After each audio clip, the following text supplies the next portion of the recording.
Again, now we're going to dive into the real deal about clinical trials with Dr. Nadege Gunn. Dr. Nadege Gunn is a gastroenterologist and hepatologist who focuses mainly on finding therapies for liver-related illness. She's a certified principal investigator by the Association of Clinical Research Professionals.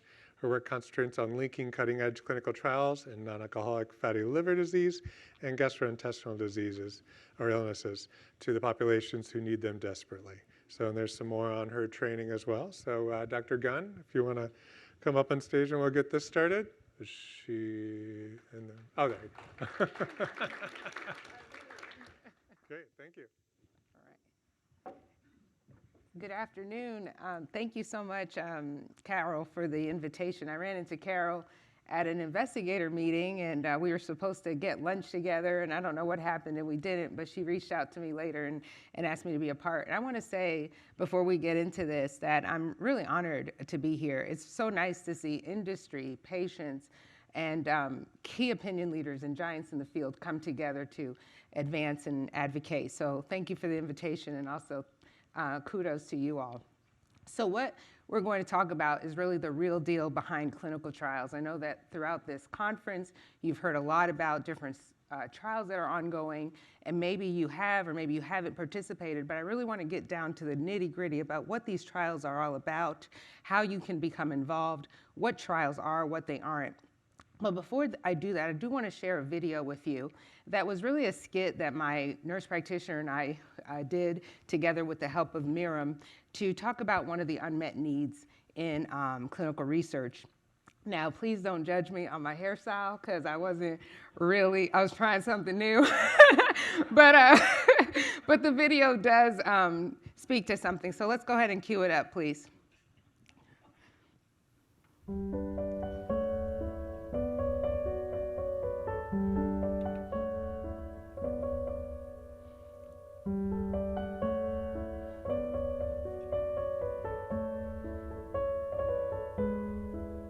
The itching can be quite challenging to manage, to understand, or even to get out of our patients.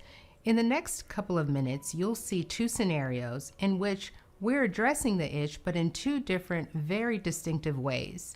Pay attention to the way we communicate with our patients in both scenarios and see which one might be more effective for you.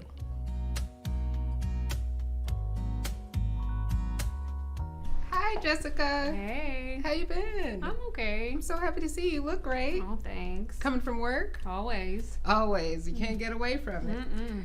Okay, just real quick. I pulled your labs on the portal. Mm-hmm. Do you have portal access? Probably. You must have noticed that your alk phos has improved nicely. I've not been watching. Okay, well, when I first met you about 1.5 years ago, your alkaline phosphatase was well over 250. And since you've been on treatment, it's come down to 122, and that's beautiful. So I just want you to know that, and we'll get you a link to the portal so you can follow. Okay. So do you need any refills? Yes, I do. Okay, good. I'll make sure we get that over to you. And just a few quick questions. Just tell me how you've been. Any itching? Maybe, but it's fine. Okay, no itching, right? Okay. Any fatigue? This itching is making me so uncomfortable. I'm having a hard time sleeping. It's impossible to concentrate at work because I'm exhausted. I don't have energy for any of my family or friends. But since nothing changes, I guess there isn't much more to say. She sure didn't seem too worried when I brought it up. And I feel silly talking about it again. Maybe it's just me. Maybe this is normal? Okay. Any fatigue? Yeah, but everybody's tired, right? Yeah, ain't that the truth? Dry eye, dry mouth, dry skin. No. Okay, well, this was a quick visit. If you have any questions, you know how to reach me. And just let Courtney know if you need anything in the meantime. Okay. See you in about 3 to 6 months. Okay. Okay, good to see you. Bye. So that's how not to do it.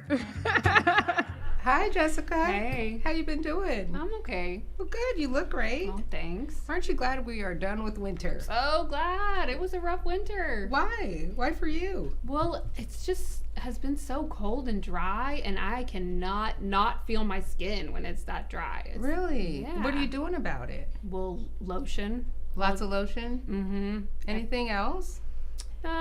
Sometimes I will take showers that help keep some moisture in the skin. I don't know. Do you have any suggestions? Well, of course, we'll talk about that. What about your sleep? Oh, well, that's really when I get in the shower. That is the only way I can sleep at night. It feels like my skin is crawling in the night, and sometimes I just can't get comfortable. And so I'll jump in the shower, super cold water, and then try to get in the sheets immediately after. Wow, that must be really rough. Yeah. Do you have any energy after all of that? Well, no. Yeah. I stay up a lot of the night, and, you know, everybody's tired, but I have to wonder if I were sleeping more, if I'd be less tired. Right. How is that impacting work, school, kids, all of that? Everything. It impacts everything. All that showering at night keeps my husband awake, and then I get to work and I'm sleepy and also just uncomfortable. So I feel like I'm aggravating the people that are around me because I just can't sit still. Right. Yeah. Well, oftentimes patients like yourself will say that other parts of their body also experience dryness. Does that relate to you at all? Maybe like, is that why I'm thirsty a lot? It Like could be. dry mouth. Dry mouth, okay. Anything else? Maybe some dry eyes now that you mention it. I just thought they were like allergies. Okay. Well, you know, we clearly have a lot to talk about, and I want to make it better for you, make things easier for you. A lot of the things that you're describing are challenges that many patients experience, and you don't need to go through this alone. Okay. Okay. The more we take time We to can listen stop. to our patients and understand their journey. Okay, so basically, as you can see, those were two different scenarios. The first one, I was really abrupt, didn't really take the time to listen to what Jessica had to say. And then the second time, it was more engaging, really letting her extrapolate on all that she was experiencing. And many of the things that she said, maybe some of you are experiencing, and it sounds like scenarios that you can relate to. And that's where we can delve into the concept of clinical trials, meeting people where they are, taking traditional medicine and conventional things that may not be necessarily helping you, and finding things that might work better. So this is my team. I'm part of Velocity Clinical Research. So many years ago, when I realized that my passion, I trained in the United States Air Force under a very huge key opinion leader in liver disease, particularly fatty liver, or what we call steatotic liver disease. And he really inspired me to do research and be a principal investigator. And so I started a facility in Waco, Texas in 2021. That's my team there. It was called Impact Research Institute at the start, and then we were acquired by Velocity Clinical Research here in September 2023.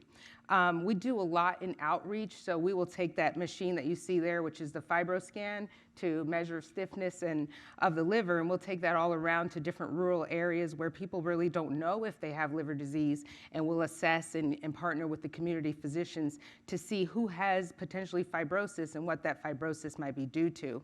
We also do a lot of community engagement, because really at the crux of all disease, you have to find the people with the disease. And so by doing health fairs, church events, back to school programs, we really raise awareness about liver disease, and true enough, we find so much just in the community.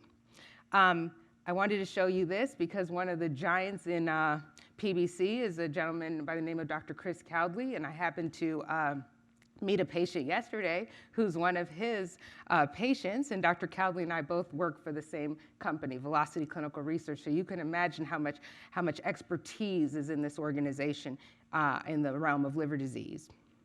So what we're going to do today is we're going to talk about clinical trials. What are they really? What is all this jazz about research? And some frequently asked questions, debunk some of the myths, talk about the rights and responsibilities both for you as patients and for us as clinicians and investigators. Also talk about some diversity considerations and resources for you if you ever find yourself interested in participating. So why are trials important, and particularly PBC? So Maya Angelou said it well when she said, "I've learned that I still have a lot to learn." And in PBC, we have a lot to learn. And some of those things are racial and ethnic disparities. Why don't we see that many Black people and Asian people with PBC? Are we missing something? Number two, gender and sex differences. We always hear that it's 9 times more prevalent in women, but when men get PBC, it seems to be more aggressive. In fact, in the guidelines, you'll find that when we screen for cancer and things in PBC in men, we really raise the bar on watching them because it's more advanced. But why is that? Is there something that makes maybe male hormone dictate something differently than female hormone? We don't know this. Genetics, what are the genetic drivers? Are there any disparities or social determinants that are different in individuals with PBC? What about clinical presentation? How does one person look versus another? Why is someone so itchy and while others are not? Why is someone so tired versus others? And also, we need to understand what happens in individuals who don't respond to the traditional ursodiol that many of us start our patients on. So when you look along the plethora of clinical trials that are available currently for PBC and patients living with this disorder, many of them are looking at getting the alkaline phosphatase more normalized. And many believe that ursodiol can do it on its own, but there are some people that ursodiol still doesn't drop that alk phos to the range that we would like it.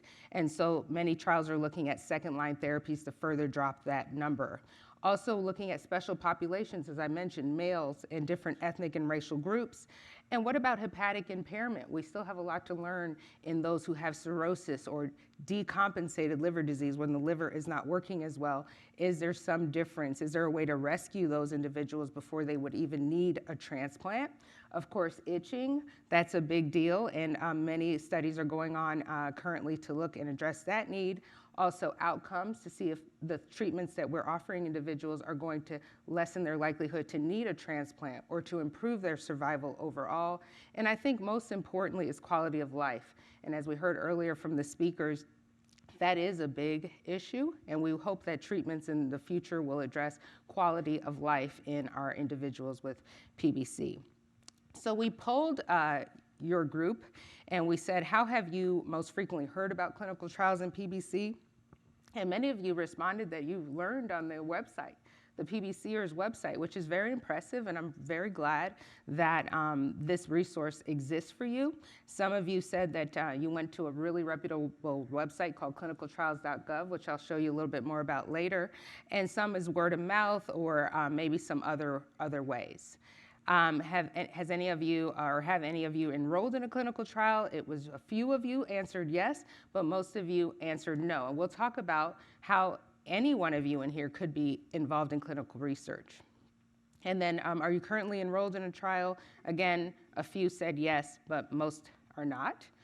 And here are some comments from the group about reasons around or either participating or not participating. One individual said, I've participated in a number of research studies, but I've never been able to qualify because my alk phos is usually in normal range. Another individual said, if we don't do trials, no one out there can help us, so it's up to us. And that's really important, and I really want to echo that sentiment because you have a rare disease and others don't have this, and if you don't step forward to do something to help advance the science, then that could be leaving others without. So we'll talk more about that. There's some other comments here that are very positive around clinical trials. And one individual said, all the clinical trials I looked at excluded anyone diagnosed with more than one liver disease. I was also diagnosed with autoimmune hepatitis. Can anyone comment on this? And this is a real deal because many individuals who have PBC also have, say, fatty liver, steatotic liver disease. Some of them have overlap syndrome, so it makes it a little bit difficult to do a trial when they're focused particularly on the one condition because they don't want to introduce any bias or confounders. Okay, so what are clinical trials? This is the only way for drugs to be approved. In order for us to know if a drug is safe and effective, we have to run it through research. And I threw 3 key examples here, so just to set the tone. The first is Epclusa. This is a drug that is treating hepatitis C now and curing hepatitis C. Back in the day, we didn't have anything to treat hepatitis C well. We weren't curing many people. And now, here in the last 10, 12 years, we have a single tablet regimen that can eradicate the virus through very rigorous clinical trials with thousands of participants day in and day out. COVID-19 is probably our most recent example. This is we have vaccines and treatments to help shorten the virus life cycle. And if it hadn't been for all those people who said, use me, I'll do it, I'll take it, we wouldn't be where we are with this. And the newest drug approval, which is very near and dear to my heart, March 14th, 3 weeks ago, we had the very first approval for a drug for non-alcoholic fatty liver disease, now known as MASLD. It's called Rezdiffra. It's a single tablet regimen that now can treat a moderate to advanced stage fibrosis or scar tissue due to fatty liver. And we were part of these trials. My center enrolled over 65 patients in these studies. And these people in these studies are heroes. They step forward, they say, I have this, my sister has it, my mother died of it, put me in. All right, so how does it work? So this is something that many of my patients don't quite understand the phases of clinical trials, so I really wanted to spend some time on this. So what you heard earlier today, especially in those who work at academic centers particularly, they do a lot of the discovery and the preclinical research. They have an idea, they're looking at reasons behind, like you heard from Dr. Swain earlier. He was looking at what's going on in the brain, why is there so much fatigue? And hopefully when he gets to the answer, he might be able to develop something that he can use to maybe treat that issue, right? And that's preclinical. That's before it really hits a human being. They're running experiments. They're looking at different things, maybe in mouse models, maybe in flask and petri dishes, as I explained to my patients, before they really identify something that they think could work in humans. Then you move that to phase 1. And phase 1 is the first in human introduction of a drug or a molecule to a human being. And in phase 1, they use very few patients in very controlled environments to see if the drug is safe. So if you've ever been to a phase 1 unit, usually it looks like a little hospital. And they take a few patients and they say, hey, we're going to give you this drug. We're going to monitor you hour after hour after hour. We're going to take your blood every so often, and we're going to make sure that it's safe and that you're okay. And usually in those settings, it's very closed. The physicians are very intimately involved, the nurses, and so on. Once it passes phase 1, this is where I come in. I do more phase 2 and phase 3 clinical trials because now we've proven that the medication is safe, and now we want to ensure that it's effective, that it's going to work and do the things we think it's going to do, and also we want to know, is it going to be safe, continue to be safe? And in these studies, we have more and more enrolled patients, but we're looking at different doses of the medicine, and we do have to introduce placebo. And placebo means that you may get a fake, you may get a phony, because we have to compare something to nothing to know if the drug actually works. Many of my patients will ask, well, what if I get the placebo? That'll be horrible. I had this itching or I have this disease for so long, I can't imagine enrolling in a trial and getting the blank. And I always tell them, I say, what are you taking now for your itching that's working? And they'll say, well, nothing. And I said, well, you have more of a chance being on placebo now than you do in the clinical trial. So you actually raise your odds of getting something. And then once the drug makes it to phase 3, that is a lot of patients. Usually they found that secret sauce, that dose that's going to work. They need to just roll more and more patients through it to get an approval. And so just like in the case of Rezdiffra, which is the drug for fatty liver, steatotic liver disease, the FDA awarded an accelerated approval. That means that the studies are still ongoing for long-term information and outcomes, but the FDA saw that it was effective enough and safe enough in the period that it was studied for to go ahead and approve it. And usually after phase 3, the drug is approved by FDA, and some ongoing studies can go on later, or even phase 4 studies to look at other indications. So here is the typical clinical trial journey. This is just an example with, say, cancer, but let's just use PBC as an example. So Susie is diagnosed with PBC. Susie's doctors have tried everything to treat her PBC, but they just can't get her treated to the standard that they expect. So then Susie looks up clinical trials in her area. She finds something somewhere that she's interested in. Then she calls the clinical research site and asks if she's a good candidate. They run her through a series of testing and screening, ask her questions to see if she's a good fit. And then once they identify that Susie is a good fit, then she's randomized into the study. So you see the term randomized or randomized controlled placebo trial. That just means that they put Susie in a group, whether it's a high dose, low dose, or no dose of a medication, and they observe. And usually there's a period of adherence and monitoring and visits to the study site, and then ultimately all that information is collected to then support maybe a drug approval someday. One thing to keep in mind is that some trials are remote. We're really working on decentralized clinical trials now because not everybody can get to a research center, especially if you have a rare disease and you live, say, in New York and the study is only being offered in Florida. Potentially, if you call with interest, they can arrange transportation for you, they can arrange even a flight, or potentially some virtual visits, some telemedicine visits, so that you can actively participate like someone who was right in the same town. Also, not all trials require medication. So if you're a little bit on the fence and you're like, I don't know, I'm not really trying to take something I've never taken before, that's not really been proven to be safe or effective yet, some trials just want you to be a part just so they can observe you. We call those observational studies. And even the Empower study that's going on with the Tai Chi and the breathing exercises, there's no medication involved. That would be great. And Carol had mentioned registry, where you just put your name in and put some information about you. Those are all ways that you can contribute to science just by using your medical history and sharing that. So again, you all are true heroes in medicine when you participate no matter what capacity, whether it's taking a medication or potentially just being in a registry or an observational study. So perceived risk and benefits. These were some surveys that were thrown out to individuals about what do you worry about when you hear the term clinical trials. People say overwhelmingly they're worried about possible side effects, risk to their overall health, maybe receiving a placebo. But on the flip side, the benefits that they see is that it could help advance science. It might help a loved one or a relative. Maybe it might represent the best treatment option for them. This is another survey of potential risk and benefits that was posed to individuals, but I starred 2 important points. One is the time and attention from medical experts. I treat patients in clinical trials, and I also have a practice. In practice, I am dictated by insurance. I'm dictated by cost. People don't want to necessarily have to pay that copay of $40 to whoever knows how many dollars each time to see me.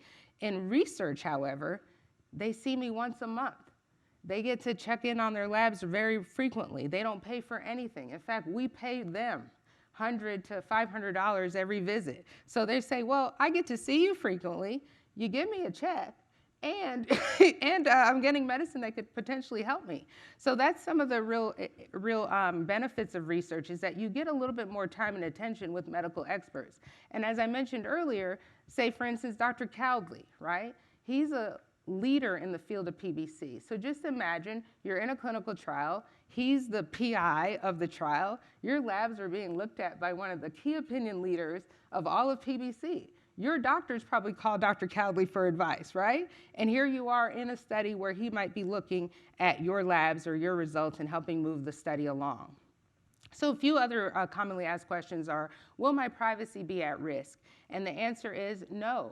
Your privacy is not at risk. You sign an informed consent. You let us know if you want this information shared with your physicians or not, and it's completely up to you.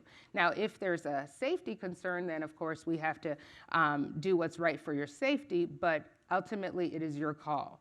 Will you be able to withdraw? Absolutely, at any time. You can enter a study, do all the assessments, get all the labs, all the MRIs, all the fibroscans, and then decide you don't want to be a part. That's okay. It's your choice. This is completely voluntary. But I always tell my patients that even if you participate for 3 months or even 6 months, the data that you've offered to science is unmatched. They're going to use that data and they're going to learn something from you no matter how long you decide to stay. We do want you to stay and finish the study, but if you can't, it's important information too. And will I have to pay money for the treatment? And the answer is no. Typically, in all the studies I've ever run, you are compensated for your time. It's a regulatory requirement, and you do not pay for any treatments that are part of the study. and you'll sign an informed consent, which gives you all of the information about the study, the risks, the benefits, how long it's been studied for, and where you can find more information is all in that document. So what are your rights and responsibilities? Well, as you know, historically, there have been issues or instances where research wasn't really exactly in the best light. There were some people who were maybe tricked or misinformed or potentially given a treatment that wasn't necessarily going to help them, but not told this. And for those historic, unfortunate moments, laws and regulation have come into place. So the Declaration of Helsinki of 1964 was really designed to ensure that the protection of humans and their rights would always take precedence over the research. So it says, while the primary purpose of medical research is to generate new knowledge, this goal can never take precedence over the rights and interests of individual research subjects. And we take that very, very seriously and ensure that at all times your safety is paramount. Also, there's the Institutional Review Board. So every study that ever was written or every protocol has to go through the IRB, meaning that if a sponsor has a drug that they want to study and they want to get it FDA approved, the Institutional Review Board has to rigorously review that study and ensure that there is no threat to safety to the individual. And on these review boards are individuals that represent science, represent community, are completely agnostic to the study. And they look at everything to make sure that you as a participant are safe. The other thing is the IRB is there for you. So if you are in a study and you have questions or concerns about potentially your safety, you can always call the IRB and have something investigated. So it's highly regulated. And we do, as researchers, we follow a rule book, a handbook. It's called GCP, Good Clinical Practice. This is the guideline. This is what we follow. We have to make sure we're not falsifying records. We don't take information or write information that's untrue. We're always being monitored. Different regulatory agencies are coming to check our work at all times. So some other considerations is diversity in clinical trials. This is a snapshot from the FDA in 2020. When we look at the general population in the United States, we know that there's about 13% Black and 14% Hispanic. And this was a snapshot of an oncology study in 2020 that showed that of all the participants in the oncology trials, only 5 to 6% were Hispanic or Black. And so the FDA, and so has legislation, have made very important claims that we have to do better with diversity to ensure that drugs, when they are approved, can be used in everyone equally. And there are impacts with this. There's some direct impacts when we don't study drugs across all populations. So many of you might know this cholesterol lowering drug. It's called Crestor, also known as rosuvastatin. If you look at the package insert, it says that in Asian populations, you have to give a lower dose because in Asians, this drug has a higher PK or a higher concentration in their body. So we have to ensure that when we do research, we have a good representation across all racial and ethnic groups so that we know that they're safe across the board. Same thing in Black individuals. This was a study a long time ago, right before we had a cure for hepatitis C, that showed some of the traditional therapies back in the day that didn't work in Black people. So if SVR means sustained virologic response. I have that circled down there, and that means cure. And if you look at the bars where the cure rates were the lowest, they were in Black individuals. And by doing more studies in Black individuals and changing up our recipe for success with medication, we now have something that works universally in all patients the same. So in 2019, the FDA put a statement that said trials have to be diverse. We have to have diverse action plans. We have to ensure that everybody's represented when it comes to clinical trials. So if that means going to the populations where that are underserved or marginalized, then that's what we have to do. And the legislation was passed in February of 2022 to support the FDA to hold pharmaceutical companies accountable for having a diversity action plan. So as far as resources, where do you find clinical trials? How can you become part of one? There's a really nice website called the Center for Information and Study on Clinical Research that you could look at. It's very reputable. But I say, and I really mean this, talk to your doctor. talk to your hepatologist or your GI physician and say, hey, where am I with my care? Is there anything that you have concerns about? Am I meeting the mark as far as your expectations for me? And if not, what else can I do? And potentially, they can link you to someone that they trust or a center that they trust.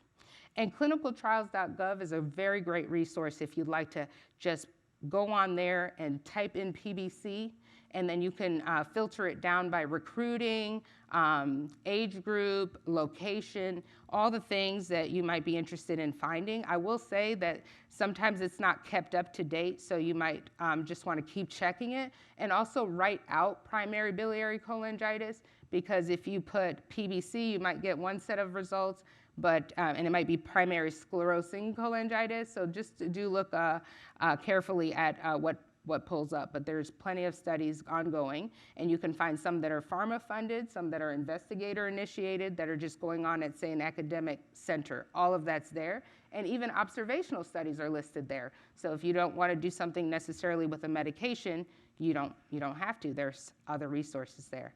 And then on this last slide, I just show you some other places where you can find actively enrolling clinical trials. Maybe it's not for PBC, maybe it's for a different condition, maybe it's obesity, fatigue, other types of indications, but you can find a series of reputable sources to find trials. So do your homework there.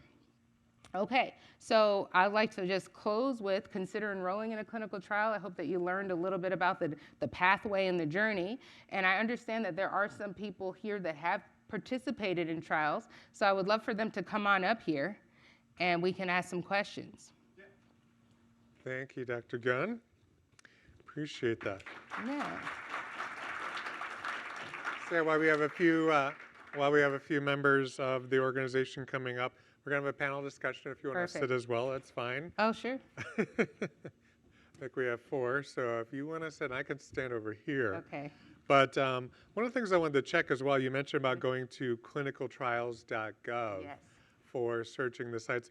One of the things we use on our website is Antidote. What are your thoughts on those or other types of search engines? Do you guys have one? Here, pass it around. But what are your thoughts around using those other engines and stuff like that? Well, I don't know Antidote personally, but I would say that there are a plethora of sources to look up clinical trials. But what I would say is that if you find something, go validate on clinicaltrials.gov that it's an existing enrolling study, and it'll have an NCT number, so that gives it I guess some reputation behind it, and then you can call the study center that's enrolling and see if it works for you. Remember, you have plenty of time to read through, you have an informed consent process to go through, and at any time if something just doesn't feel right for you, it's your call. Okay, cool. And so what we're going to do is, if you have any questions, again, put them in the app. We have Naomi right here in the back. If you want to walk around and just, if anybody has any questions during the discussion, I'll, of course, throw out some questions as we go through. But first off, let's do kind of a quick just intro, and maybe why did you, Janine, decide to go into a clinical trial? Okay, so years and years ago, you had to have insurance to go into a clinical trial. So I did not have insurance, so I kind of put that in the back. But then going to the conferences and reading on the website, I got into a clinical trial. Please make sure, if you think, oh, this is not for me, it's I'm not that close with the numbers, just apply anyway, because they may have a little leeway either way. Like if your ALK phos is not the right number, it could be a little lower. I was normal, and I got in a study, and I was in it for almost a year. They paid for the travel. They paid for the labs. I had to fly once a month, and all I had to do was keep a little diary. It was on a phone-like thing, and all you had to do was answer questions about your itch, because it was an itching study. And that's all I had to do, and go once a month. There would be a car waiting for me at the airport, take me to the doctor's office, you get your blood taken, they ask you questions, and then you're done for the next month. So I would have still been in it, except for COVID kind of cut it short for me. And Did you introduce yourself? I imagine everybody knows you already, but Janine, and I'm from Las Vegas, and I was diagnosed in 2004. okay, Sabrina. I'm Sabrina. I'm from Addie, Washington, about 2 hours north of Spokane, 7 hours the other side of Seattle. And I don't have the microphone close enough. Jean doesn't need one, so. So I started with a clinical trial because of talking to my doctor about the itching. We have tried all these different things. They weren't working, and he suggested, what about clinical trial? And I said, okay, if it helps, I'll do anything. We had finally found one that I was approved for because we had run into a couple issues because of me having a high alk phos, got me in it, and I went into the open label after being in phase 3 for a year, went into the open label last year in March. Unfortunately, my body decided it doesn't want to let the medication work anymore, so I am now in the process of washing out of that one before we can look at another one to see what we can do. Okay. I already said that. I'm Jean Haynes, and I'm from Tucson, Arizona. And I Nice. Payback. I like that. I've had PBC for 30 years. I was diagnosed in 94, and my doctor said, oh, good, there's a dosage study for URSO going on up at Mayo Clinic. So I went up and I was in the dosage study with Dr. Keith Linder, who came in last night. And he's fantastic. But I was in that one until it finished, and then we were all put back into it because they found the 250 milligrams. Yep. And then 2 years later, they worked on the Forte, which is the 500 milligram. And they approved all of those. And then last fall, I was in 2 phone studies. I got paid, I think, $125 cards. I got spending cards in the mail after I did those, and they were PBC studies. And then And that was about research, like market research, or yeah, what market research. Gotcha. Yeah. Okay. And they were great. And I wasn't going to be able to do one, but the girl called me back and she said, "No, we're going to do you on the phone." I said, "Okay, fine." Yep. So, Okay. and I have one waiting for Sjogren's in my email right now, and it's right in my hometown. So, if you don't do it, I was the one that said, if you don't do it, That was you. you're not going to be helping any one of your friends or yourself out there. Cool. So jump into whatever you can. Yep. And I guess, Dr. Gunn, a question for you. As Sabrina mentioned about kind of being weaned off of a medication during a trial, can you maybe talk about that? Should somebody not respond well or whatever? Well, what Sabrina was alluding to is that she was being given an investigational drug, and in order for her to enroll into another study, of course, to not introduce any bias, they want her to be off for so many half-lives of that drug, make sure it's completely removed from her body before another one is started. But as far as you in particular, say you're taking URSO and you've been on URSO for years, and maybe your alkaline phosphatase is not quite in that secret sauce to say that you're the best responder, you don't stop anything of what you're doing. You come to the clinical trial center and you say, could I be a candidate? And as you said, let them do the assessments because they have their ranges that they're looking at. And maybe you do fall out of the range that you might have thought was normal to you and your doctor and your community, but in the study you actually meet the eligibility criteria. So don't stop anything, let them assess you, and then from there they can make the changes that are necessary. Okay. And I had a question too, as far as kind of trust. I imagine most of you trusted your doctor and kind of went to them, and did they suggest the trial to you, or did you find out about it? Sabrina, you want to? So my doctor suggested it to me because we weren't having any luck with any of the available medications for itching, and had asked me if I would be willing to do a clinical trial. I highly trust my doctor, and I will admit I'm the one that's Dr. Cowdley's patient. Amazing doctor, I'll just say that. And so I know he's not going to suggest anything for me that's going to be harmful. And if he felt at any time, when you were talking about they look over your blood work and all your results, they do. Dr. Cowdley will call me after he gets the blood work back, and we'll be on the phone for a half hour, 45 minutes, going over what my results were and what, if there's any concerns, how we need to address that, what he thinks. So, Have any of you, or even Dr. Gunn, have you spoken with any patients? Because I know as we talked yesterday about the doctor-patient relationship, there is that instance when maybe you don't trust. I know sometimes, especially with diversity aspects, like if the doctor doesn't look like, if they're not from your background, there's often that disconnect, right? Like, you don't know what I'm going through, why do I trust you? We know sometimes GI doctors may not be up on PBC as much as they should. Any thoughts, for what could help someone talk with their doctor about it and or go outside of Right. Well, at first, to trust, that's something you build and you earn. And so I think that for me, for instance, maybe a patient shows up in my clinic just to get a fibroscan, because we do that for free to the community, but they don't know me. And they get information from me, and they might have to go tuck that away and sit on it for a little bit. And then I say, well, why don't you come in and do an observational study with me, like a telephone call like you did, or something that doesn't even, it's low risk. It's no questions asked. You take it, here's your gift card, and then you go. And we just build up slowly, and that's how that works.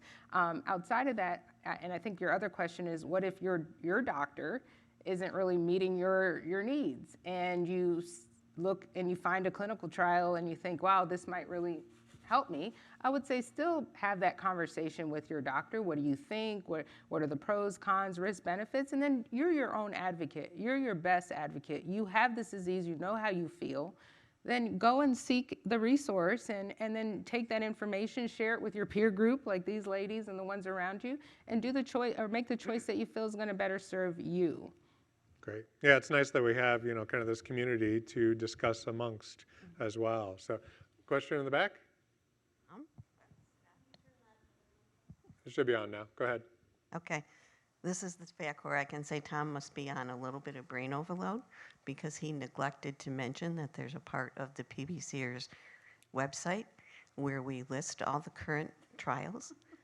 We do list the clinicaltrials.com, but also the majority of the trials going on in PBC right now have a patient page, which we also have a link to, so you can study up on it.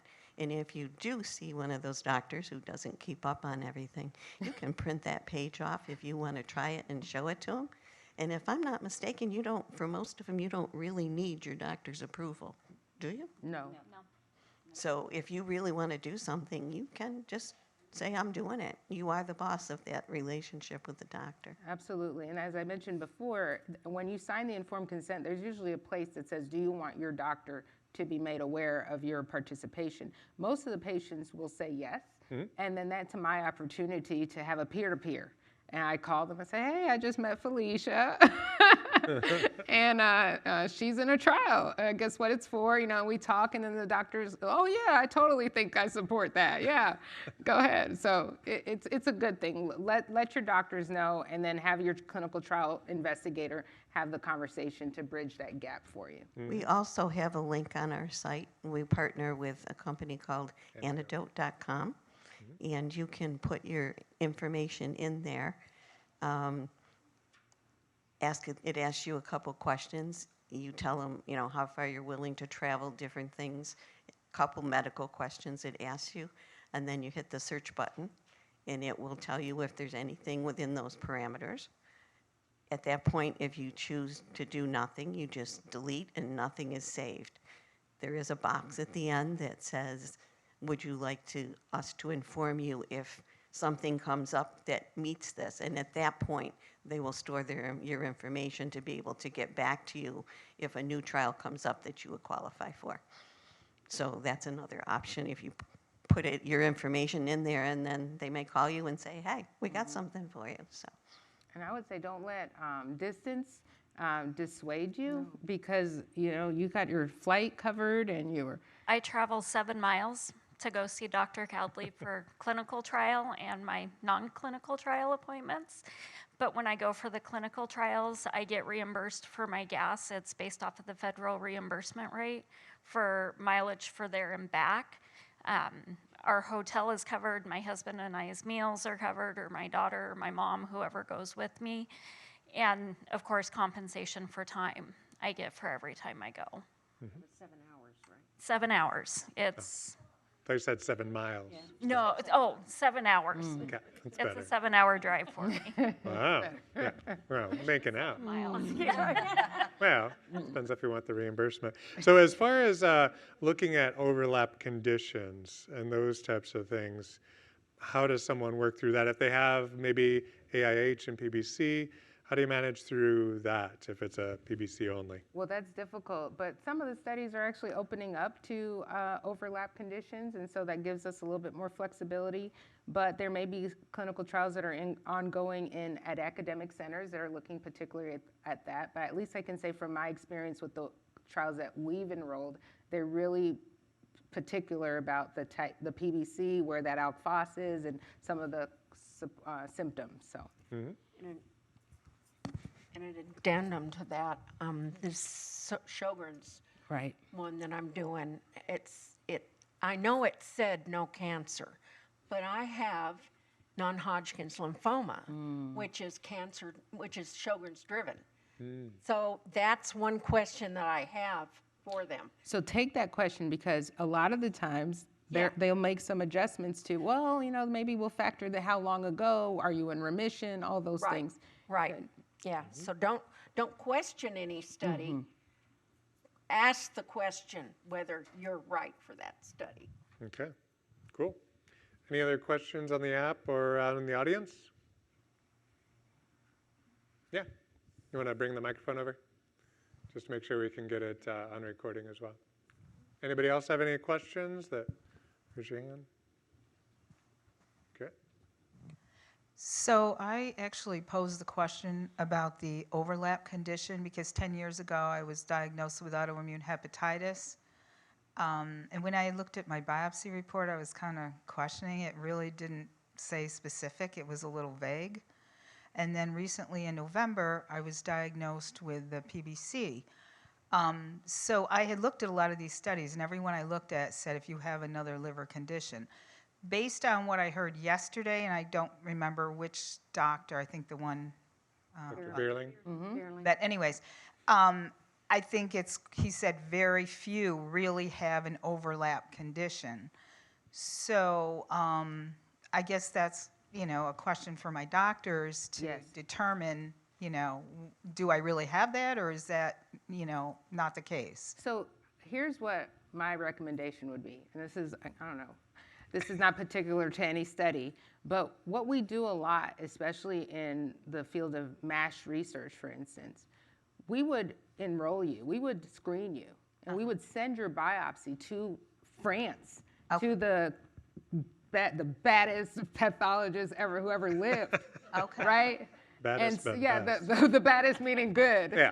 Right. And so I always do that. I say, listen, clinical trials are an extension of your care. This is a place where you can get the best eyes on your stuff than you could have ever imagined, right? Okay. So if you've been struggling with, oh my gosh, like I don't know, do I have overlap? Do I have PBC? I'm on URSA, I'm doing well, but they're saying I have overlap, I'm not on steroids, and you're just very confused, maybe go see if you can be a part of one of Dr. Vierling's studies or something. And then Okay. he may send your slides up to the pathologist who only looks at PBC and those funny, the funny things that they see under the biopsy. And might say, no, this is classic PBC. Okay. This is just with a little, a couple lymphocytes or something, but that's not autoimmune. And then you'll have that reassurance that, yeah, maybe the local guys don't really know, and that now some experts really laid eyes on it. So I would say don't be discouraged. Go ahead and see if there's a study for you. You never know. And get the discs, Yeah, the slides. Yeah, Yes. the slides. Okay. Yes. Very good. All right, thank you. Nice. Any, oh, back in the back. Couple questions? I have a couple of comments and then a question at the end.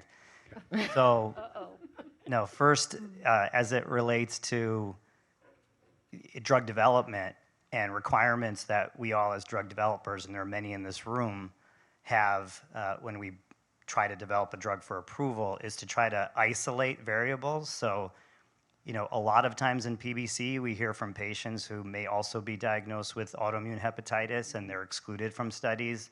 It's not because we don't want to study those patients.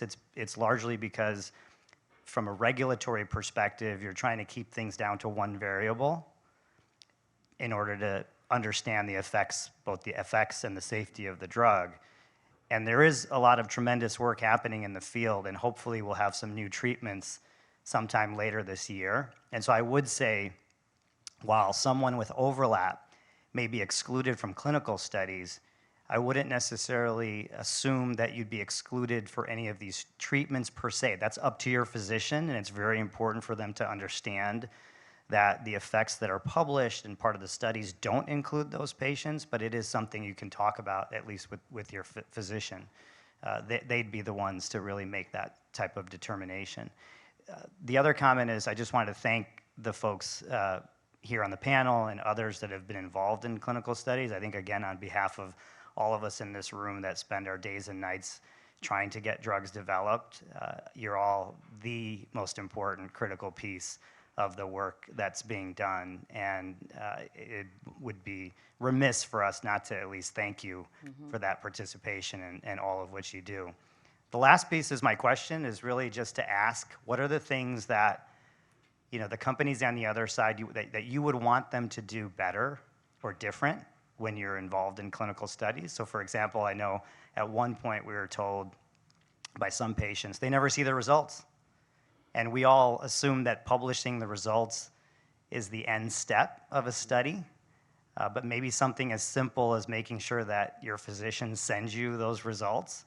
But what else do you think companies should know about improving what we do and run studies? As far as the results, I just ask mine. As soon as you get the results, my coordinator and my doctor, can you email them to me? I've always gotten my blood work results, my bone density, my fiber scan, my ultrasounds, my biopsy results. They've always emailed me. And there's times I'm like, okay, it's been a little while. I'll send it. Hey, has my results come in? They're like, oh, I'm sorry. Yep. And they'll have them right to me. Mm-hmm. So as far as that goes, I think if you just ask, you'll get them. Yeah. Mm-hmm. What about the results from a higher level of all the information that was collected in the publication? Do you go into the scientific publication, or would you like a patient-friendly version of what it's telling you? So, again, I ask my doctor how it's going, where things are at, and he dumbs it down in a way I can understand it. I will go on the website and read about it. Don't always understand what it says, but I can do my research to figure it out. But I've never asked for a copy of it, but I'm going to. But you're entitled to it. You're definitely entitled to it. Mm-hmm. I'll be talking to Dr. Cowley on the 13th.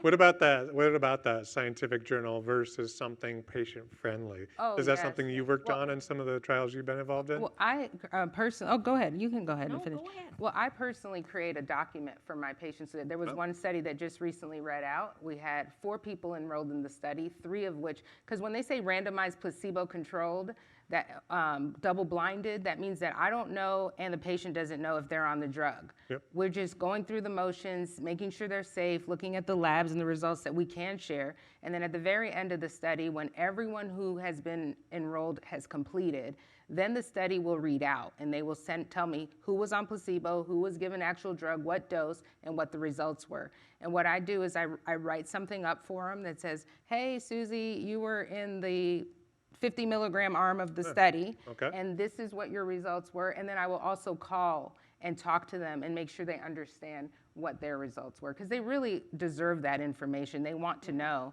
And then if they were on placebo, we still thank them and appreciate that they participated. And then we talk about maybe some future trials that they can potentially be a part of. Okay.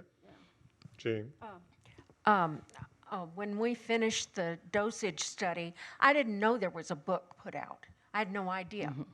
And so I was at one of the conferences and somebody came, it was a vendor.